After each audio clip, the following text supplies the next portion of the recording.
अस्सलाम वालेकुम ख़वातीन व हज़रात, आपका मेज़बान जुनैद सलीम हाजिर है हस्बहाल लेकर। शो में मेरा साथ दे रही है नाजिया बेग और हम सबको बहुत अजीज़ी। अस्सलाम वालेकुम नाज़रीन। अस्सलाम वालेकुम। यार जुनैद, ये जो अमेरिका में तूफान आया, अल्लाह पाक खैर खैरियत रखे हर जगह पे, देखा तुमने कितनी तबाही मची है? बहुत खौफनाक, कितना बड़ा वो शहर न्यूयॉर्क, हर तरफ पानी पानी नजर आ रहा था। तकरीबन 125 से 150 अफराद हलाक हो चुके। हाय हाय हाय, अमेरिका में बहुत बहुत बड़े तूफान आते हैं यार, ये समुद्री।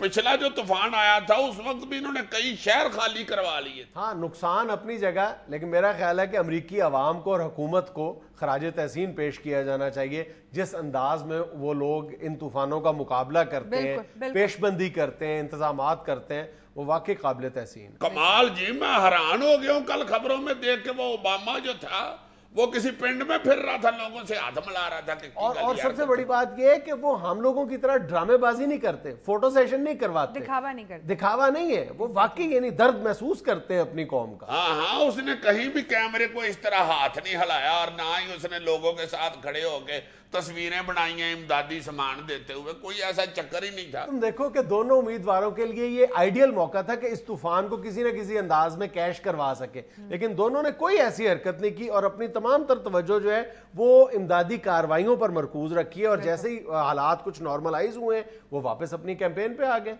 यहाँ पे तो अल्लाह माफ करे सैलाब आता है तो सबसे पहले तो हेलीकॉप्टर वाली एक फिल्म चलती है जिसमें वजीर आजम या वजीर आला या सदर साहब बैठ के तो हेलीकॉप्टर में दिखाते हैं जी ये फजाई जायजा ले रहे हैं, ये देखे ये तूफान आ गया, वो थले मस्कीन बेचारे भूखे नंगे बैठे हुए हैं और ये वजीर आजम या वजीर आला साहब फजाई जायजा ले रहे हैं। हाय हाय। और ना ही ओबामा के मुखालिफ की तरफ से कोई ऐसा इल्जाम सामने आया है कि जनाब प्रेसिडेंट ओबामा जो है वो नाकाम हो गए इस तूफान से निपटने में, ऐसी कोई बात सामने नहीं आई। हाँ बिल्कुल सर, उन्होंने नेचुरल डिजास्टर पे कोई पॉइंट स्कोरिंग नहीं की। हाँ, ना ही कहीं उन्होंने अस्पताल लगाया है जहां आके तो उनका सदर ओबामा जाके लोगों को खैर खैरियत पूछता, अमदादी सामान देता और फिर उसके बाद ओबामा चला जाता और बाद में अस्पताल लपेट के ट्रक में लाद के निकल जाते।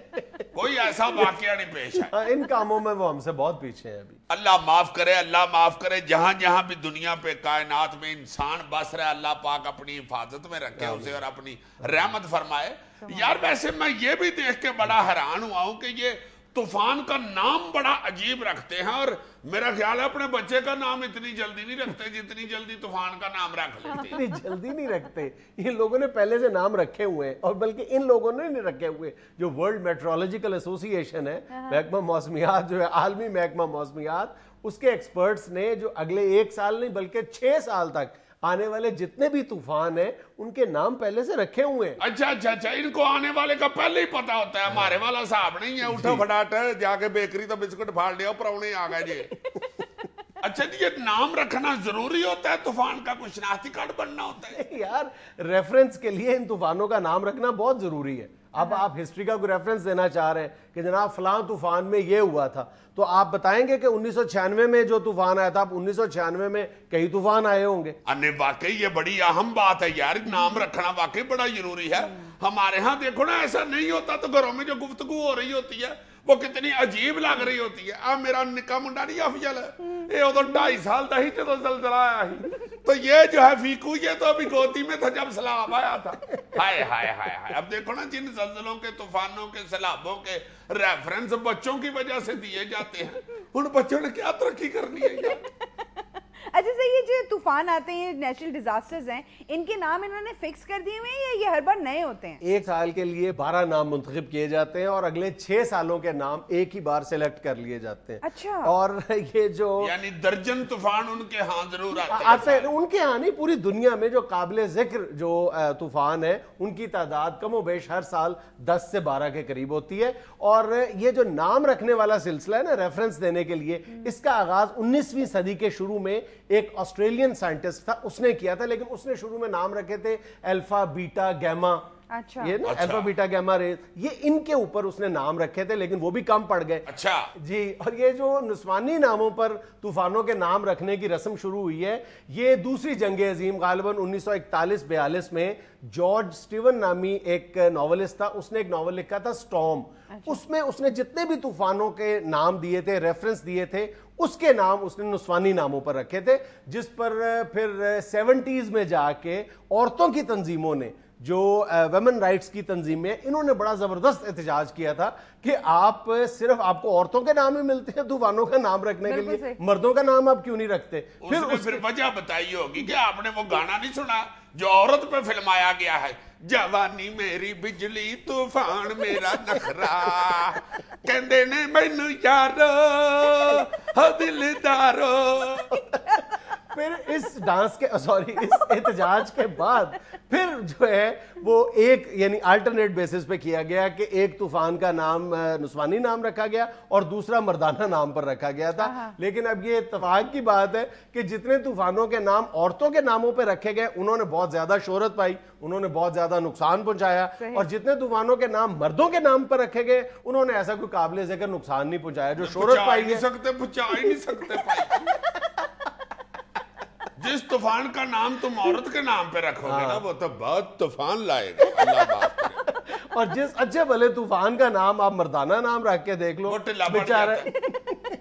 اب اس طرح جو 2012 کا پہلا طوفان تھا وہ مرد کے نام پہ تھا، اس کا نام البرٹو رکھا گیا تھا، اس نے کوئی نقصان نہیں پہنچایا. پہنچا ہی نہیں سکتا، کبھی بھی نہیں پہنچا سکتا. تو بیچارہ نکر میں نام سے بیٹھا ہوگا پکڑ کے سوٹے لگا رہا ہوگا. اور اب سینڈی کے بعد جو طوفان آئے گا اس کا نام ٹونی ہوگا. ٹونی یعنی ماٹھا. وہی ہوا نا یار، تم طوفان کا نام مردانہ بے شک ہلاکوہان رکھ لو، گٹوں سے اوپر نہیں پانی جائے گا دیکھنا. اور زنانہ نام تم بے شک نیک پروین رکھ لو، اگر عوام نک نک نہ آوئی تو تب کہیں. اس کا مطلب ہے کہ پھر ورلڈ میٹرولوجیکل آرگنائزیشن کو یہ مشورہ دینا چاہیے کہ تمام طوفانوں کے نام مردانہ رکھ دیں. آپ کی بڑی مہربانی. اگر آپ چاہتے ہیں کہ تباہی بالکل نہ ہو تو مردانہ نام رکھے جائیں، اور اگر آپ بالکل ہی طوفانوں کو ٹھس کرنا چاہتے تو پھر عزیزی رکھ دیں. بالکل ٹھیک ہے. اور اگر آپ چاہتے ہیں کہ طوفان آئے ہی نہ تو اس کا نام جنید سلیم رکھ لیں. سوچتے ہی رہیں گے کہ آ رہا ہے نہیں آئے گا، پر ہی نکل جائے گا. اخیر طوفان کو انجوائے کرنے والے اسے سٹرا سے کھینچیں گے. تھوڑا کتے ہو رہا نہیں. عزیزہ میں صرف ایک سوال پوچھنا چاہوں گی. صحیح جو 6 سال کے بعد طوفان دوبارہ آئیں گے تو ان کا وہی نام ہوئے گا، کیٹرینا، سینڈی، ریٹا؟ ہاں بالکل، باری تو نہیں کیا، لیکن ان کا اصول یہ ہے کہ جس طوفان میں 50 سے زیادہ ہلاکتیں ہو جاتی ہیں اس کا نام پھر اس لسٹ سے حذف کر دیا جاتا ہے. یعنی سینڈی نکل گیا. ہاں بالکل، سینڈی اب نہیں آئے گا. چلے شکر ہے. ناظرین یہاں میں لینا ایک چھوٹا سا وقفہ، ہمارے ساتھ رہیے گا.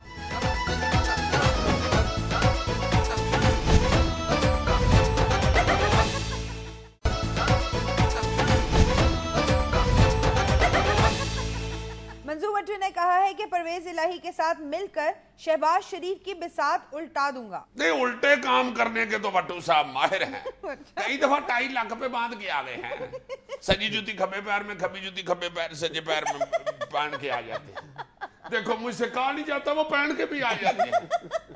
میں نے تو یہ بھی سنا کہ کئی دفعہ کسی کی جوتی کسی کے پیر میں پہن کے آ جاتی. ویسے بھٹو صاحب جب سے آئے ہیں ان کی ٹون بڑی جارحانہ ہے. یار یہی تو میں کہنا چاہ رہا ہوں کہ جارحانہ کی بجائے ماہرانہ ہونی چاہیے. آپ یہ بتائیں کہ جیت گئے تو عوام کے لیے کیا کریں گے؟ آپ بیگنے الٹاتے پھرتے ہیں. میرا مطلب ہے حکومتیں الٹاتے پھرتے ہیں. ویسے اس طرح کے بندے ویگن بھی الٹا لیتے ہیں.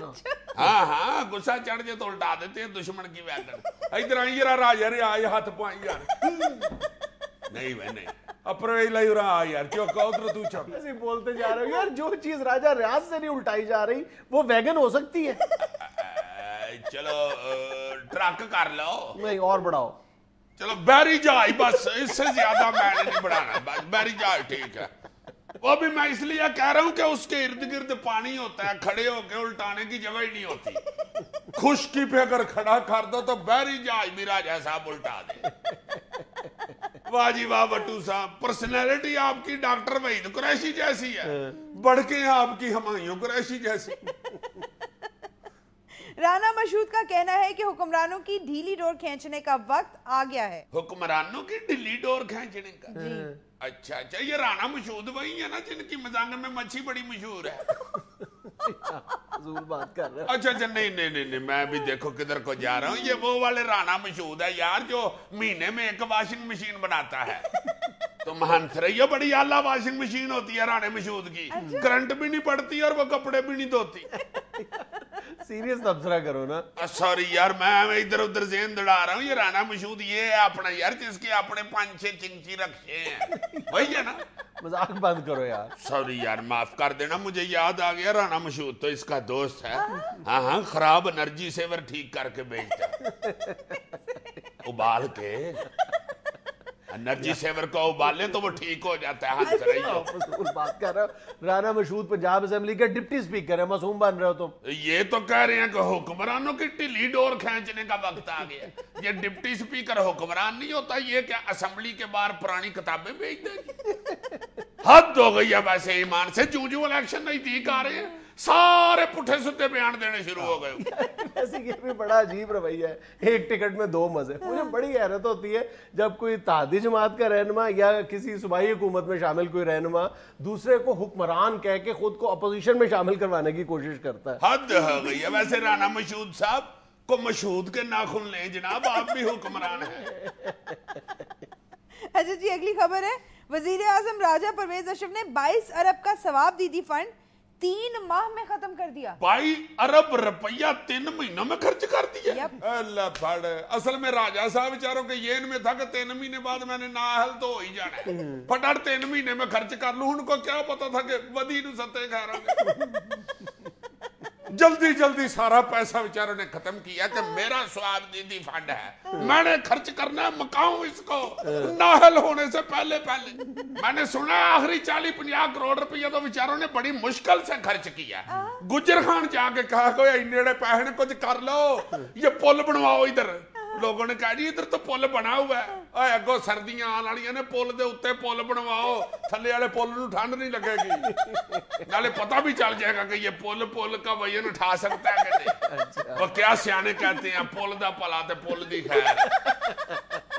फिर करोड़ों बच गए। अखीर पे तो मैंने सुना बेचारों ने अपने सारे पुराने दोस्त इकट्ठे करके मुंडे को कहा इधर गल सुन, उथों 2.5 करोड़ दे छोले लिया तो 3.5 करोड़ दे नान लिया, आज खाइए रज के जा बड़ा। गल सुन, 5 लाख का दही भी ले आवी नाल। तुम्हें तकलीफ क्या है? उनका स्वाबदीदी फंड तो उन्होंने खर्च कर दिए यार 3 महीने में सारा फंड खत्म कर बैठे। अब नाहल हुए नहीं, अब सवेरे सवेरे वैगन पे बैठ के पीएम हाउस जाते हैं। सवेरे उठ के तैयार श्यार हो के चाची मारी को कह रहे होते हैं कर्मा वालिए अब 50 रुपये दे, मैं काम ते जाना है। आगे से चाची जी कह देते हैं केड़े काम ते तुहां जाना है, वाम ते चीका मारन डई एडे तुही काम ते जाना। अच्छा अजीज साहब, अब खुसूसी फरमाइश पर एक तस्वीर। अच्छा जी, दिखाएं। ये ले अजीज साहब, ये ईदगाह के बाहर पुलिस वाला अपनी ड्यूटी दे रहा है। हाय हाय हाय। वैसे यार सड़े हुए लोग इधर कहते हैं कि यहाँ पे कानून ही कोई नहीं है। हाँ। कानून का तो ढेर लगा हुआ है माशाल्लाह। वाह वाह वाह वाह यार, ऐसे बोलते जा रहा हूँ, इसे कहते हैं पुलिस की भारी नफरी तैनात। हाय हाय हाय, इतनी ज्यादा भारी नफरी। होए होए होए, ये बेचारा कुछ नहीं कर रहा, सिर्फ सोच रहा है बैठ के। दसो किथे लागे ने मैनू आंदा रहा, इंज ना करो किसे होर दी ड्यूटी लाओ।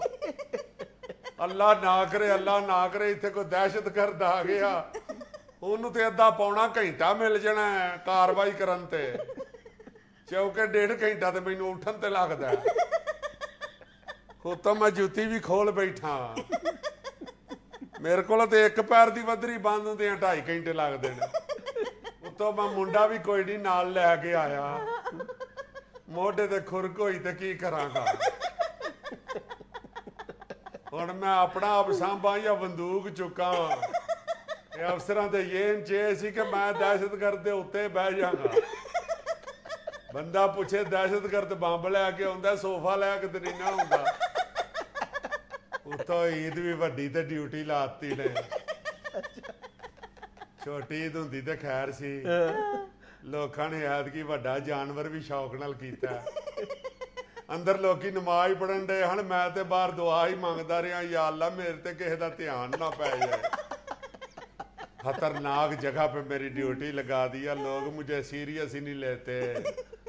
मैं जिसको कहता हूँ तलाशी दो, वो कहता है पहले तुम तलाशी दो। ये लाजमन तुमने कमीज में कुछ छुपाया हुआ है, वरना पेट इतना बड़ा हो ही नहीं सकता। बंदा पूछे मेरी इधर जरूर ड्यूटी लगानी थी, कबड्डी के मैच पे मेरी ड्यूटी लगा देते। ड्यूटी भी लगी रही थे, शुगल भी लगा रहा। नाज़रीन, चंद कमर्शियल्स के लिए एक छोटा सा वक्फा, हाजिर होते हैं चंद लम्हे बाद।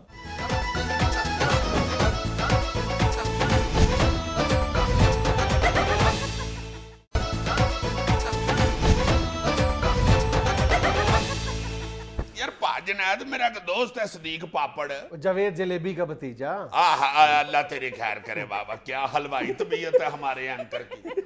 आगे उसका शजरा ढूंढने शुरू हो गए। पहले देखो तो सही, मैं सुनाने क्या लगा, दुखी स्टोरी है सदीक पापड़ की। हाय हाय, बेचारा अच्छा भला दुकान करता था, जनरल स्टोर बड़ा उसका चलता था, घर उसका खर्चा खुर्चा बड़ा अच्छा चल रहा था। बीवी उसकी बड़ी ताबेदार थी, उसकी बच्चों को खुश उसने रखा हुआ था। वो जनाब उसका जो मार्केट का मालिक था ना, उसने उससे दुकान खाली करा। वो कहता जी मैंने अपने भतीजे को देनी है, हमारे घर का मसला है, दुकान खाली करो। बेचारा शरीफ आदमी खाली करके कहीं और जाके दुकान उसने डाल ली। वह उसकी दुकान नहीं चली, बिल्कुल बेचारे का कारोबार खत्म हो गया। आहिस्ता आहिस्ता हाथ से लगा लगा के सौदा भी सारा खत्म कर बैठा। बड़ी उसने मेहनत की और 2-3 काम उसने हाथ मारे, नहीं चले। घर बह गया, परेशान हो गया, बीमार भी हो गया ज़हनी तौर पे भी, और बेचारा सेहत के हवाले से भी बीमारी लग गई यार उसको, टेंशन से। उसकी बीवी ने हिम्मत की, उसने जनाब कपड़े कुपड़े सीने शुरू कर दिए महल्ले में। आहिस्ता आहिस्ता उसकी बीवी ने घर का खर्चा संभाल लिया। सियानी औरत आहिस्ता आहिस्ता बुटीक की तरफ चली गई, मतलब अच्छा उसने बिजनेस अपना संभाल लिया। लो जी, वही सदीक पापड़ जिसके घर में बहुत इज्जत थी, अब उसकी बेगम ने उसको लितरो लितरी करना शुरू कर। आते जाते उसकी बेइज्जती कर रही है, उसको बदतमीजी के साथ बुला रही है, उसको चाड़े पिला रही है। वो बेचारा सदीक बिल्कुल इतना सख्त बीमार हो गया, फट पड़ा। कल मेरे सामने बड़ा रोया। मैंने कहा तुम फिक्र ना करो, मैं सवेरे आऊंगा तुम्हारी तरफ, आके मैं समझाऊंगा परजाई को। यार मैं उसके घर सुबह गया हूं, देखो तुम, मैं हैरान हो गया हूं कि जो बीवी है वो जब कमाना शुरू करती है तो वो बिल्कुल एक मर्दाना सी उसमें ताकत आ जाती है। ज़हनी तौर पे वो बिल्कुल अफसर बन जाती है, घर की मालकन बन जाती है। पहले भी होती है, मगर खामद को वो खामद समझती है अगर वो काम ना कर रही हो। जिन औरतों के बेचारियों के खामद कोई काम नहीं करते और खुद वो घर का खर्चा चलाती है, यार उन बंदों की बड़ी बेइज्जती होती है। बहुत बड़ा समाजी मसला है ये, जो वर्किंग वेमेन है हमारी, उनके जो शौहरों के नफ्सियाती मसाइल हैं, वो बहुत बड़ा मसला है। मतलब वो ये जो तुम बात कर रहे हो ना कि उसको गिला ये है कि इसने अपने आप को शौहर समझना शुरू कर दिया, यही बात जो है वो मर्द के लिए सबसे ज्यादा पिंचिंग है, सबसे ज्यादा पेनफुल यही बात है। मेरा ख्याल है कि इसका जो इलाज है वो 2 तरफा है।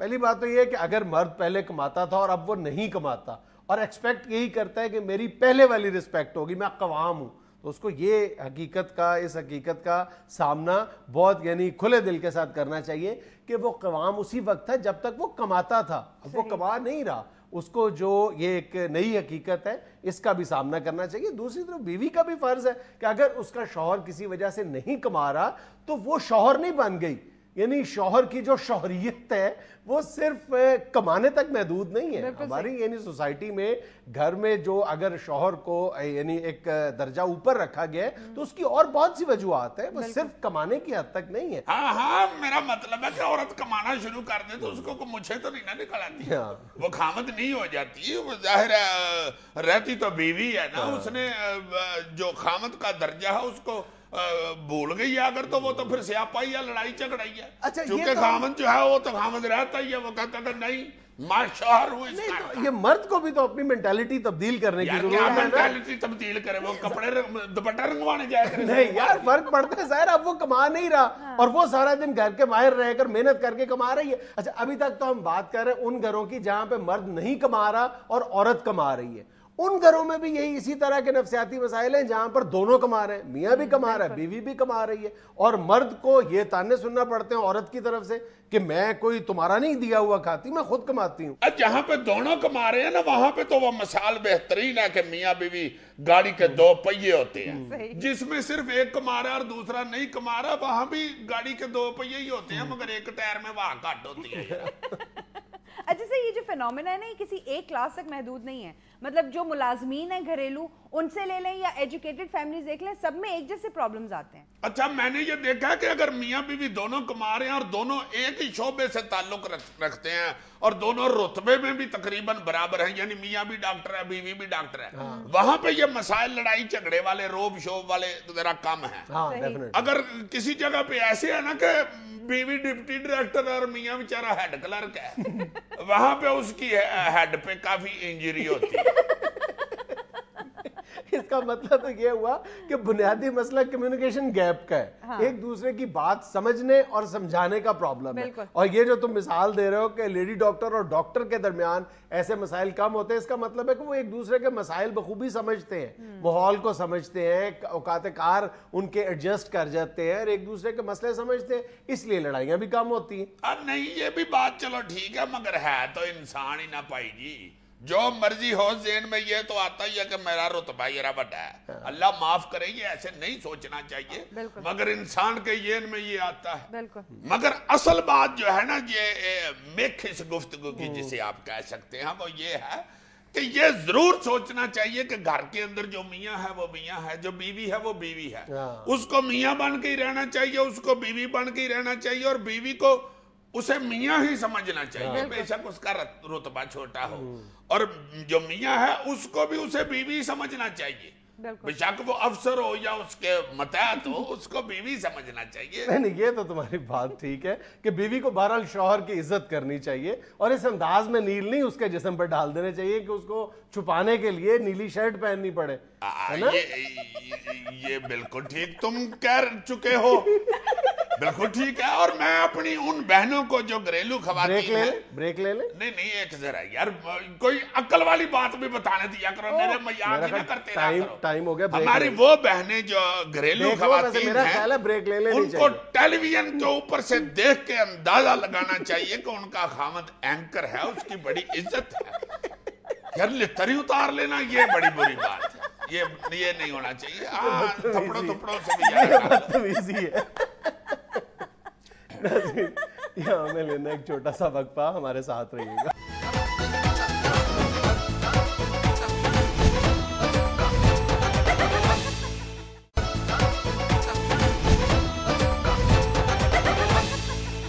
जी साहब, पेश कीजिए अपना मुखबरनामा।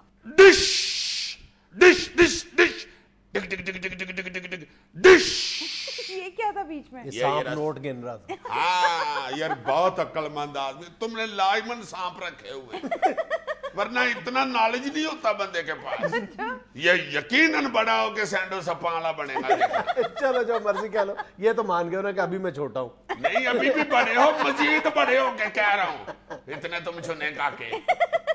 जनाब, हारस स्टील मिल का किस्सा तो सब कोई पता है, बच्चा बच्चा बूटा बूटा हाल हमारा जाने है।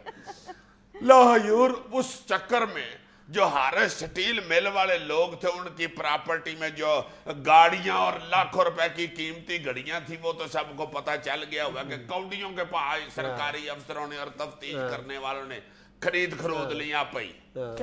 अब एक और वाकया आपको सुनाना चाह रहा हूं। इन लोगों की एक प्रॉपर्टी है, विला है एक दुबई में। अच्छा। को 1.5 अरब पाकिस्तानी रुपया उसकी मलकियत है। इन्होंने 2009 में नैब के सामने इन्वेस्टिगेशन के दौरान वो जो है विला अपना दुबई में वो डिस्क्लोज किया था और बताया था कि दुबई में हमारा एक विला है 1.5 अरब पाकिस्तानी जिसकी कीमत है। और वो जो विला है वो ये जो अफजल शेख है, हारस स्टील मिल का मालिक है, उसका बेटा है हारस अफजल, उसके नाम वो विला था। अच्छा। ठीक है जी। अब वो जो हारस अफजल है उसको नैब ने इधर ECL में डाल दिया हुआ है, एग्जिट कंट्रोल लिस्ट होती है ECL। जबरदस्त यार, देखो यार, तुम्हें मुखबरी के साथ नॉलेज भी देता हूं। जबरदस्त यार। और उसका जो पासपोर्ट है वो भी नैब ने अपने कब्जे में ले लिया हुआ है। वो हारस जो लड़का है वो बाहर जा ही नहीं सकता। अब चालाकी क्या की है इन लोगों ने, इन्होंने जनाब इस साल जुलाई में एक लेटर लिखा है इनको کہ بھائی سنا ہے ہم نے کہ آپ وہ جو دبئی والا ولا ہے وہ بیچ رہے ہیں. لو جی 17 جولائی کو ان کو محکمے کا لیٹر ملا ہے, انہوں نے 19 جولائی کو فوراً جواب بھیجا کہ بھائی جی ہم نہیں بیچ رہے, اور جو بھی ادھر بیچ رہا ہے اس کو روکا جائے. حارث افضل کے وہ نام ہے, وہ تو پاکستان میں ہے, وہ تو باہر جا ہی نہیں سکتا, ایگزٹ کنٹرول لسٹ میں اس کا نام ہے, پاسپورٹ اس کا آپ کے پاس ہے, تو کیسے بیچ رہے ہیں جی ہم؟ جب مالک ہی نہیں ادھر ہوگا تو بیچے گا کون؟ لو جناب انہوں نے کیا چلاکی کی ان لوگوں نے, سرکاری افسروں نے, کہ کراچی کا کوئی بندہ ہے اس کو حارث شو کر کے نا جی, حارث افضل, اس کی طرف سے مختار نامہ بنا کے, اور دیکھو 1.5 ارب روپے کی ملکیت کا وہ ولا ہے, 50 روپے کے اسٹامپ پہ مختار نامہ بنایا گیا, اور اس پہ وہ ولا جو ہے وہ بیچ دیا گیا ہے. اب اس میں بھی ایک اور مئیے کی بات یہ ہے کہ 17 جولائی کو ان کو لیٹر لکھا گیا ہے, جبکہ 14 جولائی کو وہ جو افسر تھا ایک تفتیشی نیب کا ڈپٹی ڈائریکٹر, وہ ادھر جا کے اپنے بندے شندے لے کے, تو اس نے ادھر 14 جولائی کو قبضہ لے لیا تھا اس ویلے کا. 17 کو ان کو لیٹر لکھا گیا ہے, 19 کو انہوں نے جواب دے دیا ہے کہ ہم نہیں بیچ رہے. 50 روپے کے اسٹامپ پہ جناب حارث افضل کی طرف سے مختار نامہ لکھ کے وہ ولا جو ہے وہ غائب کر دیا گیا ہے. انہوں نے بیچ وٹ کے اس کے, اور سنا کہ کوئی 40-50 کروڑ میں وہ 1.5 ارب کا ولا بیچ دیا. بیچا کیا اپنے کھاتے ڈال لیا ہوگا. اور یہ بھی میرا مخبر بتاتا ہے مبینہ طور پر, ایک نیب کا افسر اور ایک پنجاب بینک کا افسر, دونوں نے مل کے یہ سارا ڈرامہ کیا. ہائے ہائے ہائے ڈش. اگلی مخبری بھی جاتے جاتے دبئی کی سنا دوں, چونکہ آپ ٹینس ہو گئے ہوں گے, لاکھوں روپے کی باتوں پہ ٹینس ہو جاتے ہیں, تو یہ تو اربوں کی گیم ہے. ایک میہ مخبری بھی سن لیں, پچھلے دنوں کو ہفتہ کو پہلے دبئی میں ایک سردار صاحب ہیں, آئے ہائے ہائے, کندھاری ان کا نام ہے, ادھر انہوں نے ایک میوزیکل فنکشن کیا جس میں ایک پاکستانی سنگر ہی گانے کے لیے گئے. اس کے گانے کے دوران ہمارے سابق آرٹسٹ جناب پرویز مشرف صاحب نے موج میلے میں بہت ڈانس کیا ہے, بہت ڈانس کیا ہے, بہت ایویں نہیں ماڈرن لوگ ان کو پسند کرتے, ہنسنا شروع کر دیتے. ڈانس کیسے کیا انہوں نے؟ ڈانس کیسے کیا انہوں نے؟ ایسے. یا اللہ معاف کر دینا یا, تو میں نہیں پتا ڈانس کیسے کرتے, ایسے اور تک گلاس ادھر رکھ کے بھی ڈانس فرما لیتے ہیں. Dish dish dish. اس سے اگلی مخبری آپ کے ضرور کا نشان لال کرے گی. لائمن ایویں نہیں میں سناتا مخبریاں. اللہ جناب علی مخبری یہ ہے کہ اس حکومت نے جو کارنامہ انجام دیا ہے, سی ڈی اے کا چیئرمین تبدیل کرنے کا, صحیح کمپیٹنٹ بندہ لگایا جائے. خبردار, لگا دیا انہوں نے, لگا دیا ہے. اب سنا میں نے یہ ہے کہ جس بھائی صاحب نے لگایا ہے نا کمپیٹنٹ بندہ, اب کہہ رہے ہیں یار بڑے دن ہو گئے ہیں کمپیٹنٹ کو. اچھا, اب وہ مبینہ طور پر اپنے برا کو سی ڈی اے کا چیئرمین بنانا چاہ رہے ہیں. اچھا, تو یار ان کا حق بنتا ہے بھائی. کتنے دن باقی رہ گئے ان کے اقتدار کے؟ نہیں بالکل ٹھیک ہے, بالکل ٹھیک ہے. تم ان کی طرف ہو یا ہماری طرف ہو. ڈش. لا جناب علی اگلی مخبری جو سنا رہا ہوں وہ بھی دکھیا سٹوری ہے. بادشاہ ڈیم کے لیے ایک وفد گیا ہے, 16 رکنی, کینیڈا وینکوور گیا ہے, وہاں پہ ایک کمپنی کے ساتھ بات چیت کرنے کے لیے. 16 رکنی وفد میں بیوروکریٹس بھی شامل تھے اور ٹیکنیکل لوگ بھی شامل تھے. لا جناب بزنس کلاس میں یہ لوگ گئے ہیں اور ادھر 5 سٹار ہوٹل میں انہوں نے سٹے کیا ہے. ادھر جس کمپنی کے ساتھ انہوں نے بادشاہ ڈیم کی گفتگو فرمانی تھی, مخبر میرا یہ بتاتا ہے کہ بھائی جی انہوں نے صرف یہ بات کی ہے کہ ہماری کمیشن کتنی ہوگی, ہمیں نہیں, پہلے یہ بتاؤ ہماری کمیشن. تو اصل سوال ہی بھائی یہ ہوتا ہے, اور وہ اکانومی کلاس میں بیٹھ کے جاتے ہیں اور عام ہوٹلوں میں ٹھہرتے, وہ کیا کہتے ہیں کہ کس ملک سے آئے ہیں؟ بالکل ٹھیک ہے, ماشاءاللہ گئے دیکھیں کس ملک سے ہیں جہاں پہ اتنی بجلی ہے کہ بلب پاٹنے والے ہو گئے ہوں. صحیح بات ہے. یہ مجھے آج پتا چلا کہ تم مجھے چائے کیوں نہیں دیتے, گرم گرم تم پہ ضرور پھینکوں گا کسی دن. दुखी बातें हैं ये सुनो। वो जो जिनके साथ मजाकरात ये करके आए हैं उस कंपनी के लोगों का ये कहना था कि भाई जी ये 3 बंदों का काम था, आके हमारे साथ बात करके निकल जाते, ये 16 बंदे किस चक्कर में आ गए। यार बाकी लोग उनकी अखलाकी हिमायत के लिए गए ओ होंगे। यार गरम चाय लाओ भाई, वड्डा जग लाओ जग। नाज़रीन यहाँ में लेना एक छोटा सा वक्फा, हमारे साथ रहिएगा। कितनी इसकी मौजें लगी हुई है देखो ये।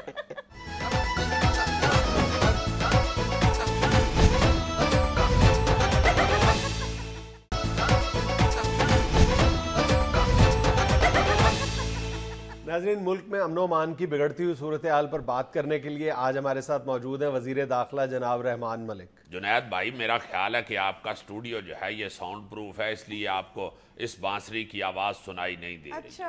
आप मेरे साथ चलें, मेरी गाड़ी में बैठें, आपको सुकून और चैन की बांसुरी की आवाज बड़ी साफ सुनाई देगी।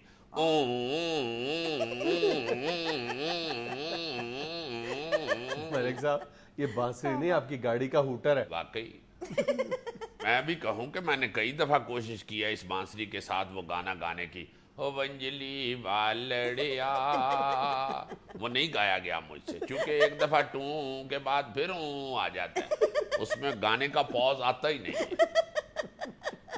बहरहाल जुनैद साहब छोड़ें इस बहस को, चूंकि बांसुरी की तारीख को इतनी अच्छी नहीं है। आपने कहीं सुना होगा या पढ़ा होगा कि वो रूम जल रहा था और नेहरू बांसुरी बजा रहा था।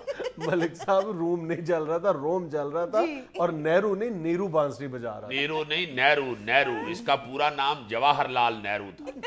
और ये भी मैं आज आपको बताता चलूं कि इसे नेहरू क्यों कहते थे। इसको बचपन में नहर में नहाने का बड़ा शौक था और सारे मोहल्ले के बच्चे इसे नेहरू नेहरू कहना शुरू हो गए। जो आप कह रहे हैं नीरू, वो न्यूरो सर्जन होता है।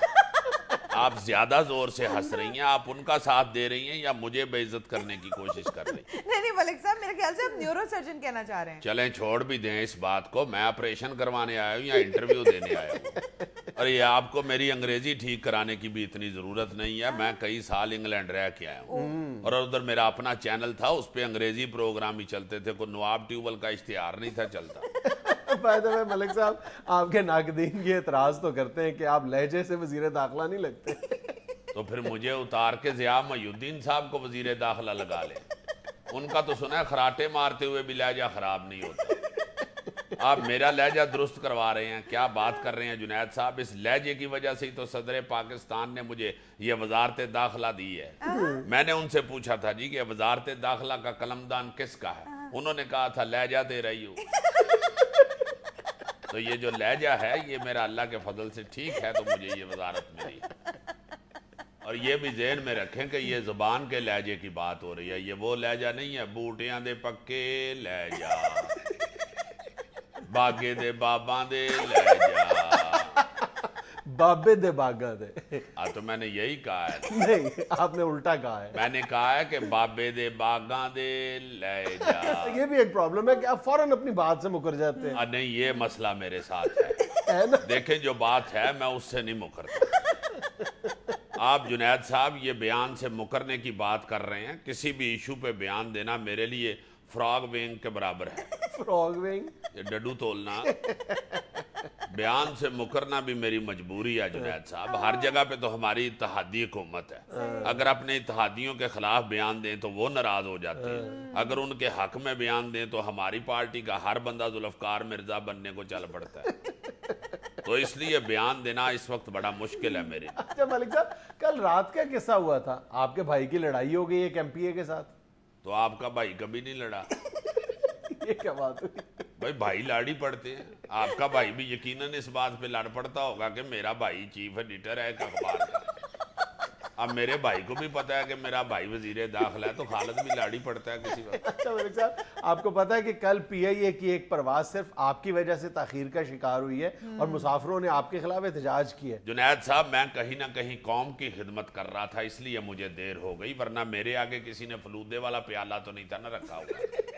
आप हंस रहे हैं, फलूदा खाने में बड़ी देर लगती है। अच्छा। हाँ हाँ, उसमें पहले तो चम्मच के साथ मुंह में फलूदा डालते हैं। अच्छा। फिर वो जो सेवी लटक रही होती है उसको आहिस्ता आहिस्ता खींचते हैं और वो बड़ी लंबी होती है और बड़ी शरारती भी होती है, जाते जाते पूंछ नाक पे मार के जाती है। तो یہ لوگ بے صبر ہی ہو گئے ہیں. 2 منٹ اگر انتظار کرنا پڑ گیا تو اس میں کیا ضرورت ہے احتجاج کرنے کی. مجھے بڑی اچھی طرح یاد ہے میں جب نارووال سے نکلا کرتا تھا اور بس کو ہاتھ دیتا تھا تو بس کی بریک لگتے لگتے کوئی آدھا میل بس آگے چلی جاتی. ہاں اس وقت بسیں بھی ایسی ہوتی تھی, بریک سے کم اور سے زیادہ رکتی تھی. تو میں آدھا کلومیٹر پیدل چل کے بس تک پہنچتا تھا, وہ سارے مسافر انتظار کرتے تھے, کوئی بھی احتجاج نہیں تھا کرتا. اچھا ملک صاحب, آج آپ کو سپریم کورٹ میں کافی ٹف ٹائم ملا ہے. دیکھیں یہ اب آپ اپنے وعدے سے مکر گئے ہیں. آپ کا وعدہ تھا کہ اس طرح کا کوئی مجھ سے سوال نہیں کرے گا.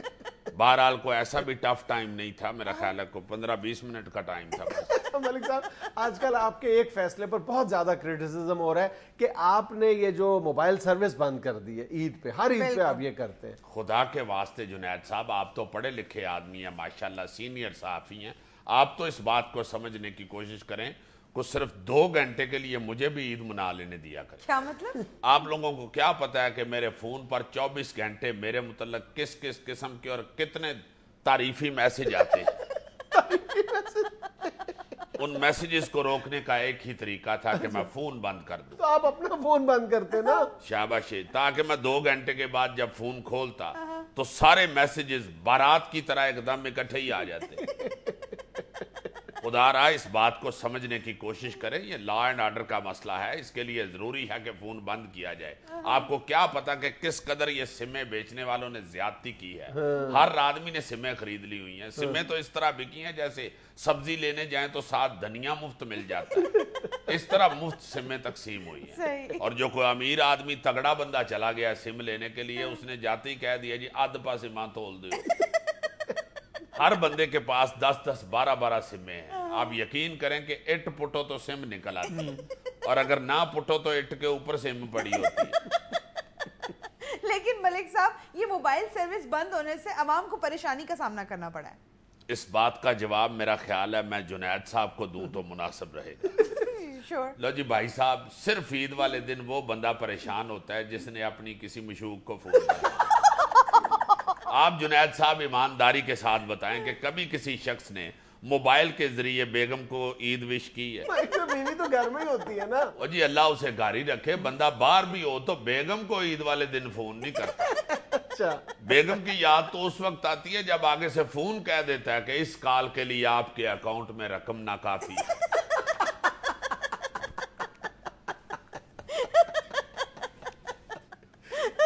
یہ تھا آج کا حسب حال. خوش رہے, خوش رکھیں. آپ سے ملاقات ہوگی انشاءاللہ کل. اللہ حافظ.